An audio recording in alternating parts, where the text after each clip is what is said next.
Now, Apple is gearing up for the first iPhone with a periscope zoom camera. Now, the Galaxy S20 Ultra, the S21 Ultra, the S22 Ultra, and even the Note 20 Ultra from Samsung has the periscope zoom cameras with up to 100x zoom capabilities in total. Now, according to analyst Minchiko, this is the Apple's zoom camera specs. Well, it will offer up to 6x optical zoom. So in the past we've heard it will offer 5x, now we are hearing 6x. So maybe it's not final, but hey. It will be a 12 megapixel 1/3-inch sensor, and it will offer Apple's own sensor-shaped image stabilization technology, and it will have f2.8 aperture. Now you'll probably be asking, will it be iPhone 15 Pro Max exclusive? Well, yes. That's what we are hearing. The iPhone 16 Pro and the Pro Max will also offer the same camera specs, but maybe a little improved, but that's a different thing.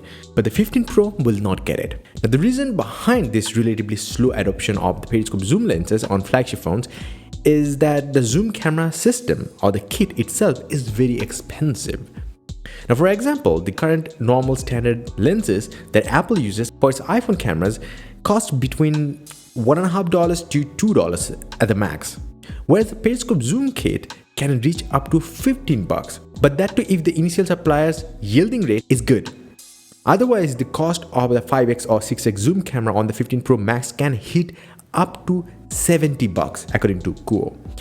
So that's a lot of money. That means Apple's profit margins will be much less, and that also means that Apple will try to increase the price.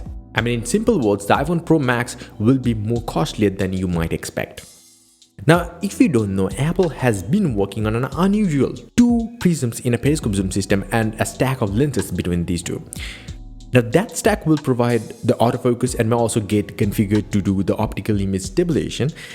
But the typical periscope cameras we have seen in smartphones in recent years have only one lens, and it is used for the OIS, not the other lenses that follow it. So it will be still cool to see what Apple will do with this technology, or whether at all Apple will use this technology or not. Now, according to Apple's this patent, it may offer the possibility of using one or both of the prisms to do the OIS. So that's another good thing about this whole system that Apple is developing.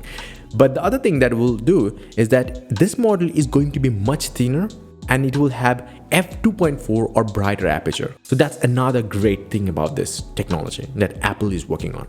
So we will see what Apple do with this periscope zoom system. Let me know your thoughts in the comment section below, and thank you for watching.